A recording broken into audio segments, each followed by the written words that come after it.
আজকের ভিডিওতে তোমাদের ইলেকট্রিক ফিল্ড পড়ানোর কথা ছিল, কিন্তু ইলেকট্রিক ফিল্ড আজকে পড়াতে পারবো না, কারণ একটা টাইপের অঙ্ক তোমাদের দেখানো হয়নি। তো আজকের ভিডিওতে ওই টাইপটা নিয়ে ডিসকাস করব, এর পরের ভিডিও থেকে ইলেকট্রিক ফিল্ড নিয়ে আমরা আলোচনা করব। তো দেখো, আজকের ভিডিওতে যে টাইপটা নিয়ে ডিসকাস হবে সেটা হচ্ছে পেন্ডুলাম প্রবলেম। পেন্ডুলাম প্রবলেমে কি হয়, ধরো এখানে দুটো থ্রেড রয়েছে, দুটো সুতো রয়েছে, দুটো সুতোর সাহায্যে দুটো আমি এম ভরের কোনো এর দুটো গোলককে ঝুলিয়েছি। ধরো ধরো দুটো গোলক রয়েছে, এর ভর হচ্ছে M1, এর ভর হচ্ছে M2। এইখানে চার্জ দিয়েছি Q1, এইখানে চার্জ দিয়েছি Q2। ধরে নাও এই গোলকের ভর হচ্ছে M1, এই গোলকের ভর হচ্ছে M1 আর চার্জ দিয়েছি Q1। এই গোলকের ভর হচ্ছে M2 আর চার্জ দিয়েছি Q2। এখন তুমি লক্ষ্য করে দেখো, এইখানে Q1 চার্জ আছে, এইখানে Q2 চার্জ আছে, যার জন্য চার্জ থাকার জন্য এদের মধ্যে একটা স্থির তড়িৎ বিকর্ষণ বল কাজ করবে। অবশ্যই স্থির তড়িৎ বিকর্ষণ বলটা কোন দিকে কাজ করবে? এই দিকে কাজ করবে। স্থির তড়িৎ বিকর্ষণ বলটা এই দিকে কাজ করবে। এর ভর থাকার জন্য এর ওজন এমজি কোন দিকে কাজ করবে? নিচের দিকে কাজ করবে। এর ওজন এমজি কোন দিকে কাজ করবে? নিচের দিকে কাজ করবে।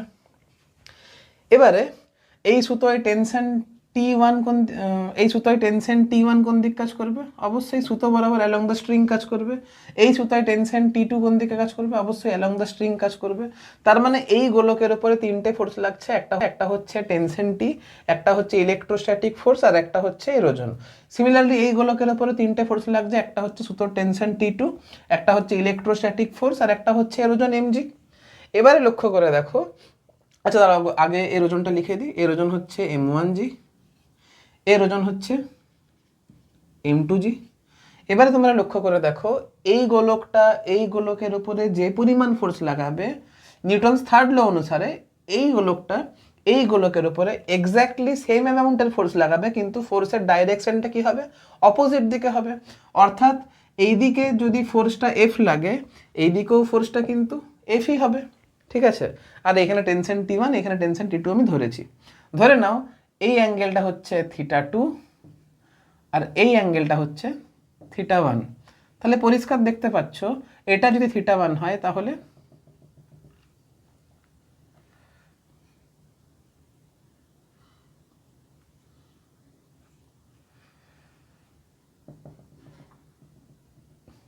এই অ্যাঙ্গেলটাও θ1 হবে। এই অ্যাঙ্গেলটা যদি θ2 হয় তাহলে অবশ্যই এই অ্যাঙ্গেলটাও তোমার θ2 হবে।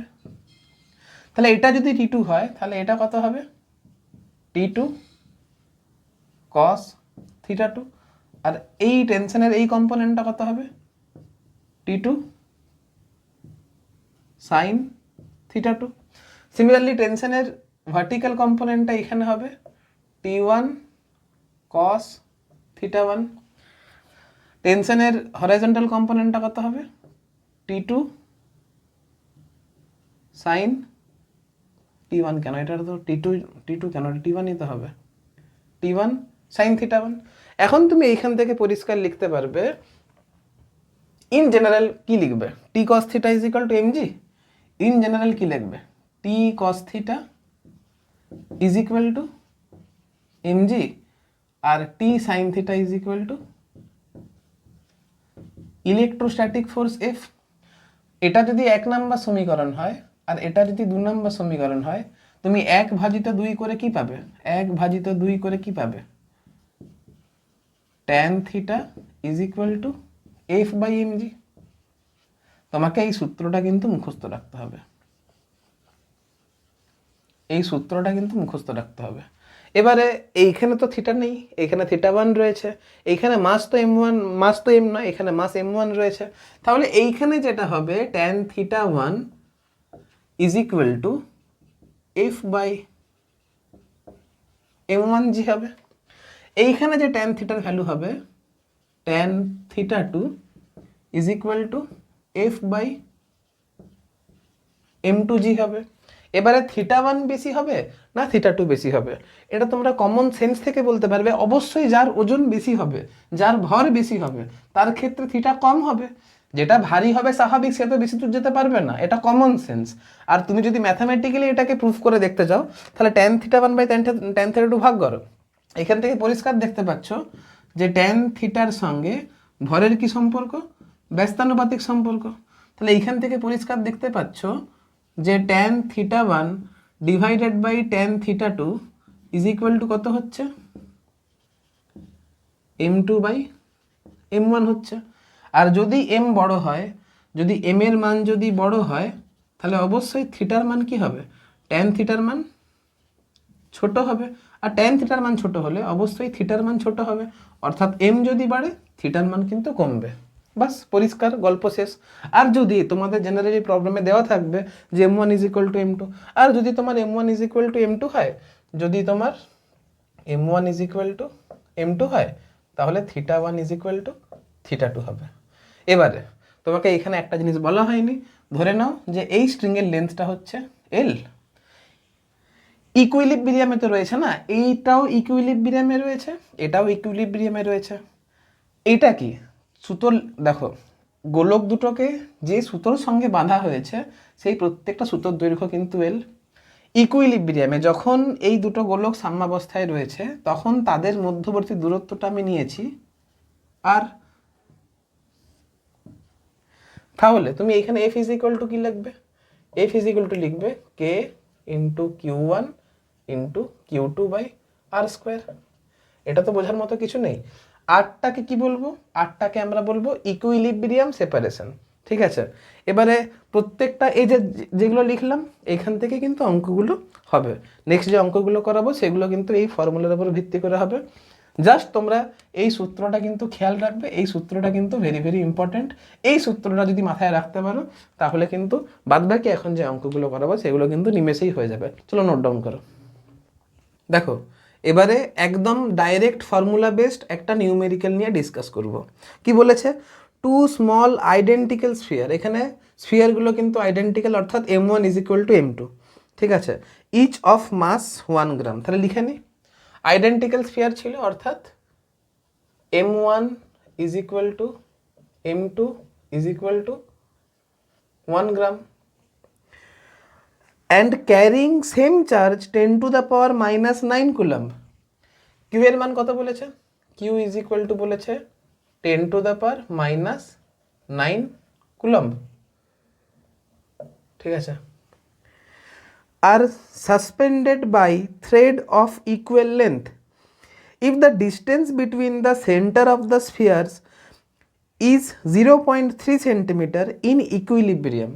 যখন স্ফিয়ার দুটো ইকুইলিব্রিয়ামে আছে তখন তাদের equilibrium separation R is equal to বলে দিয়েছে 0.3 সেন্টিমিটার, বলেছে 0.3 সেন্টিমিটার। আমার প্রথম কাজ, এটা সিজিএসে রয়েছে তো এটাকে আমি এসআই করে নিচ্ছি। 1 গ্রাম মানে 10 to the power minus 3 KG, এটা 10 to the power minus 9 coulomb আছে, কোনো অসুবিধা নেই। এবার এটাকে মিটারে করতে হবে, 0.3 সেন্টিমিটার মানে 0.3 into 10 to the power minus 2 metre is equal to 3 into 10 to the power minus 3 metre. Next আমাকে কি বলেছে, then the inclination of the thread with the vertical will be, থিটার মান চেয়েছে।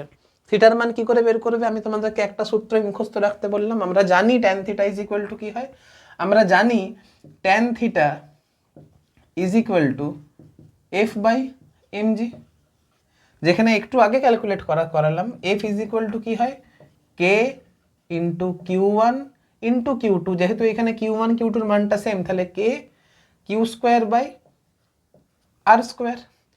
এখন কে এর মান কত, কে এর মান হচ্ছে, আচ্ছা একদম ডাইরেক্ট লিখে দিই, কত হচ্ছে K q square by mg r square. দাঁড়াও পেনটা চেঞ্জ করি একটু। এখন কে এর মান কত হয়, কে এর মান হয় 9 ইন্টু 10 টু দ্য পাওয়ার 9, তাহলে K is equal to 9 into 10 to the power 9। Q এর মান কত আছে 10 টু দ্য পাওয়ার মাইনাস 9, তাহলে কিউকে দুবার লিখবো, একবার 10 টু দ্য পাওয়ার মাইনাস 9, একবার 10 টু দ্য পাওয়ার মাইনাস 9। আচ্ছা এম এর মান কত আছে 10 to the power minus 3 K G, তাহলে m is equal to 10 to the power minus 3 K G. G এর মান কত 10, আর স্কোয়ার, আর কে দুবার লিখবো 3 into 10 to the power minus 3, তাহলে 3 ইন্টু 3 মানে কত হচ্ছে 9, আর 10 to the power -3 into 10 to the power -3 is equal to 10 to the পাওয়ার -6। কাটাকাটি করতে হবে।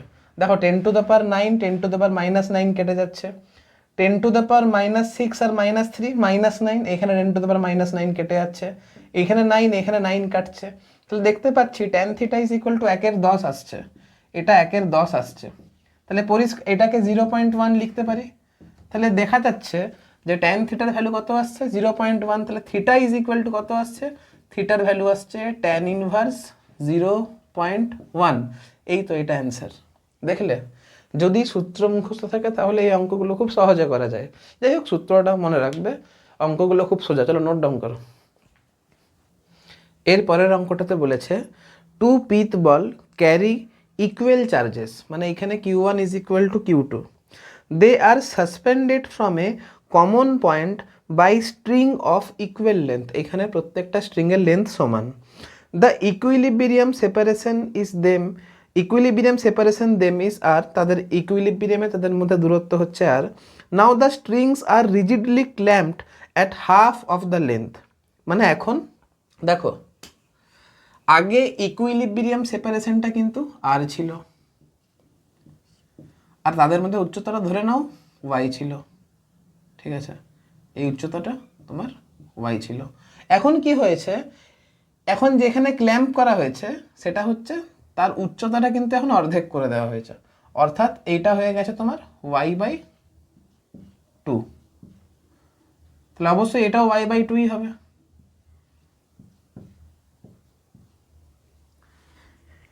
বলেছে find the equilibrium separation between the বলস, মানে এখন যে ইকুইলিব্রিয়াম সেপারেশন আর ড্যাস্ট হয়েছে তার আর ড্যাস্টের মানটা কত হবে, এই আর ড্যাস্টের মানটা আর এর আকারে বের করতে হবে। তো অঙ্কটা করবে কিভাবে? অঙ্কটা যখন আমি প্রথম করেছিলাম অঙ্কটা কিন্তু আমার কঠিন লেগেছিল। যাই হোক, আমি আমার মতো করে শর্টে তোমাদেরকে অঙ্কটা করাবার চেষ্টা করছি। দেখো, আমি একটা সূত্র জানি, সেটা হচ্ছে tan theta is equal to f/mg। আবার f ইজ ইকুয়াল টু কত হবে, f ইজ ইকুয়াল টু হবে k, যেহেতু চার্জের মানটা সমান তাহলে q1 is equal to q2, তাহলে k q²/r²। পরিষ্কার কথা, k q²/r²। তাহলে tan থিটার মান যেটা দাঁড়াচ্ছে, tan theta is equal two হচ্ছে k q²/mg/r²। এখন ছবি থেকে বুঝতে পারছি tan থিটা, এটা যদি থিটা হয়, এটা যদি থিটা হয়, পুরোটা যদি আর হয়, তাহলে এই ডিস্টেন্সটা কত দাঁড়াচ্ছে, এই ডিস্টেন্স দাঁড়াচ্ছে r/2। আচ্ছা, এটা দাঁড়াচ্ছে y। তাহলে পরিষ্কার বুঝতে পারছি tan theta is equal to দাঁড়াচ্ছে y divided by, tan theta is equal to দাঁড়াচ্ছে লম্ব বাই অতিভুজ, লম্ব বাই ভূমি।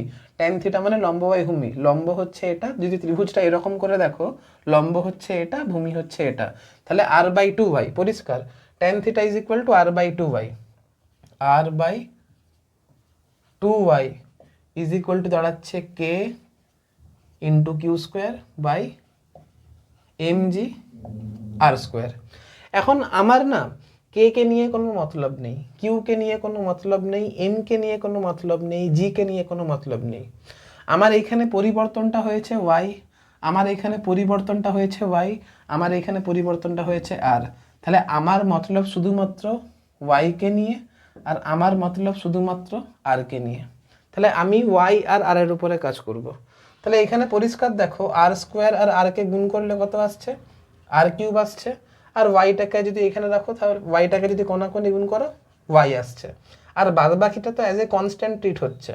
তো এটাকে আমি দেখো না k²m2 কে, আচ্ছা তুমি মানটা লিখে দাঁড়াও, r³ ইজ ইকুয়াল টু দাঁড়াচ্ছে,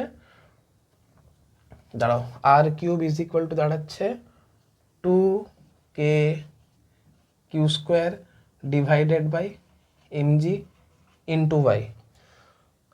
শর্টে কিভাবে করব, যেহেতু আমার এইগুলোকে নিয়ে কোনো মতলব নেই, তাহলে আমি কি ডাইরেক্টলি বলতে পারি না যে y, আমি কি বলতে পারি না যে y is directly proportional two r³? বলতে পারি না? অবশ্যই বলতে পারি। এখন ওয়াই যেহেতু অর্ধেক চেঞ্জ হয়েছে, ওয়াইটা পরিবর্তন হয়ে y/2 হয়েছে, তাহলে আর কিউবটাও পরিবর্তন হয়ে r³/2 হবে, আর কিউবটাও পরিবর্তন হয়ে r³/2 হবে। আর এটাই হচ্ছে নতুন ডিস্টেন্সের মান r'3। দেখো আমি শর্টে করছি, কিন্তু যারা শর্টে করতে পারবে না তারা লং প্রসেসে করবে, কোনো অসুবিধা নেই। তাহলে এইখান থেকে দেখতে পাচ্ছি যে r' যে মান দাঁড়াবে সেটা হচ্ছে r' = r/2⁴। যারা এই নিয়মটি বুঝতে পারোনি তাদের জন্য নর্মাল নিয়ম আছে যে y1/y2 = r1/r2 তার হোল কিউব। এখন যেহেতু y1টা y ছিল আর y2টা y/2 ছিল, r1টা r ছিল, এটাকে r' লিখতে পারো। তাহলে এখান থেকে পরিষ্কার দেখতে পাচ্ছ এই মানটা কত দাঁড়াচ্ছে, 2 দাঁড়াচ্ছে। তাহলে r' কিউব = r³/2। তাহলে এইখান থেকে তুমি সহজে এই মানটা বের করতে পারবে। আমার জন্য অঙ্কটা শর্ট কেন হলো? আমি শুধুমাত্র এই সূত্র মুখস্থ রেখেছি, আমি চুপচাপ tan থিটার ভ্যালু পুট করে দিয়েছি। আর যেহেতু আমার শুধুমাত্র এই r কে নিয়ে কাজ, তাহলে আমি ডাইরেক্ট লিখবো এই যে r³, আর যেহেতু শুধুমাত্র y কে নিয়ে কাজ, আমি এখানে পরিষ্কার দেখতে পাচ্ছি যে r³ সঙ্গে y এর সমানুপাতিক সম্পর্ক। ঠিক আছে, আমি তোমাদেরকে বোঝাবার জন্য এটা লিখলাম, লিখেছি।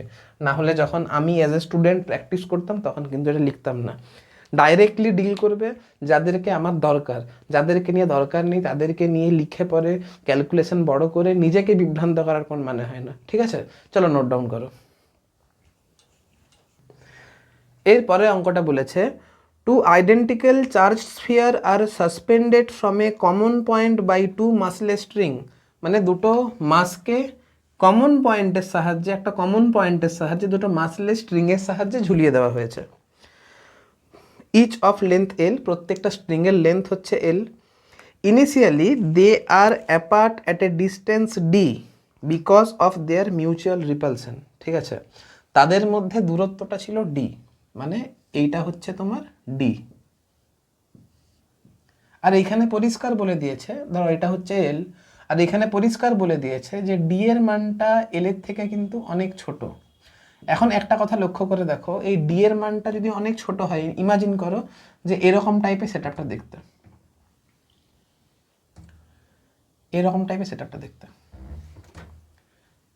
দাঁড়াও,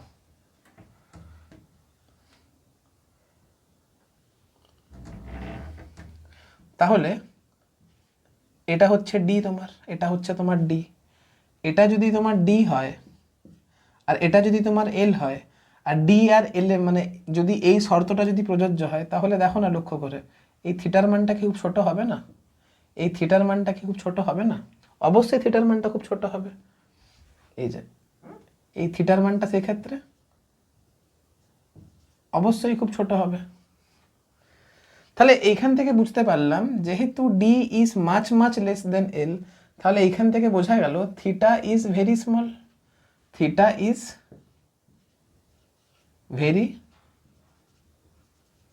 স্মল। পরিষ্কার জিনিস। The charges begin to leak from the sphere at a constant rate. এখন কি বলছে যে এদের যে মধ্যে যে চার্জ ছিল, সেই চার্জটা সময়ের সঙ্গে সঙ্গে লিক করতে শুরু করেছে। ঠিক আছে, স্বাভাবিক। এখন চার্জের মানটা যদি সময়ের সঙ্গে সঙ্গে কমতে থাকে, তাহলে এদের মধ্যে ক্রিয়াশীল বিকর্ষণ বলের মানটা সময়ের সঙ্গে সঙ্গে কমতে থাকবে। আর যদি বিকর্ষণ বলের মানটা সময়ের সঙ্গে সঙ্গে কমতে থাকে, তাহলে এই স্ফিয়ার দুটো একে অপরের কাছে আসার চেষ্টা করবে। বলছে as a result the sphere approach each other with a velocity V. How does the velocity V vary as a function of distance X between the sphere. বাহ, ভালো অঙ্ক। আর এই অঙ্কটা সব থেকে বড় কথা নিটে এসেছে, নেটে আসা অঙ্ক এটা। ঠিক আছে, এখন এই অঙ্কটাকে তোমরা কিভাবে ডিল করবে? তো যাই হোক, এটা তোমরা তো বুঝতে পেরেছো, এটাকে মুছে দিচ্ছি, এটা দেখতে বেকার বাজে লাগছে, আমি ভালো করে আঁকিনি, ক্যাজুয়ালি এঁকে ফেলেছি। যাই হোক, তো ডি এর মানটা যদি এল এর থেকে অনেক ছোট হয়, তাহলে থিটার মানটা খুব ছোট হবে, এটা তো বোঝা গেছে। এখন ধরে নাও, এখন দেখো চার্জের মানটা যদি কনস্ট্যান্ট রেটে যদি লিক করে, তাহলে চার্জের মান যদি কমতে থাকে, তাহলে এদের মধ্যে ক্রিয়াশীল বিকর্ষণ বলের মানটা কমতে থাকবে। ক্রিয়াশীল বিকর্ষণ বলের মানটা কমতে থাকলে এরা একে অপরের কাছে আসবে, স্বাভাবিক। যদি বিকর্ষণ বলের মানটা কমতে থাকে তাহলে তারা কি হবে, একে অপরের কাছে আসবে। আর যদি একে অপরের কাছে আসে তাহলে স্বাভাবিক একটা স্পেসিফিক ভেলোসিটি নিয়ে কাছে আসবে। এখন বলছে যে কোনো একটা মুহূর্তে তাদের ভেলোসিটি যদি ভি হয়, আর সেই মুহূর্তে এদের মধ্যবর্তী দূরত্বটা যদি এক্স হয়, এদের মধ্যবর্তী দূরত্বটা যদি এক্স হয়ে যায়, তাহলে ভি এর সঙ্গে এক্স এর কি সম্পর্ক, এই ভি এর সঙ্গে এক্স এর কি সম্পর্ক, এটি আমাকে বলতে হবে। এখন কি করে বের করবে? আমরা একটা সূত্রই মুখস্থ রেখেছি, সেটা হচ্ছে tan theta is equal to F by M G. এখন আমার ইন্টারেস্ট কি নিয়ে? আমার ইন্টারেস্ট চার্জ লিক হচ্ছে মানে কনস্ট্যান্ট রেটে চার্জ লিক হচ্ছে, মানে DQ by DT is equal to constant. এটা আমাকে খেয়াল রাখতে হবে।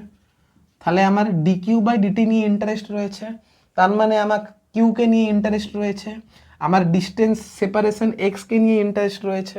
এখন আমি যদি এফ এর মানটা পুট করি, আমরা জানি যে এফ ইজ ইকুয়াল টু কী হয়, এফ ইজ ইকুয়াল টু হয় k into q square by x square.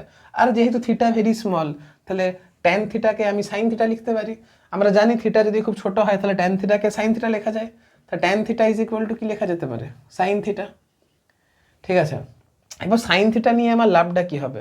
Sine theta মানে আমরা জানি লম্ব বাই অতিভুজ। এখন তুমি এই ত্রিভুজটা দেখো না, লম্ব কোনটা? লম্ব হচ্ছে এটা, এক্স বাই টু হচ্ছে লম্ব, তাহলে এক্স বাই টু, আর অতিভুজটা কত হচ্ছে এল, তাহলে এক্স বাই টু এল। তাহলে পরিষ্কার দেখতে পাচ্ছি sine theta is equal to x by two L is equal to F by M G.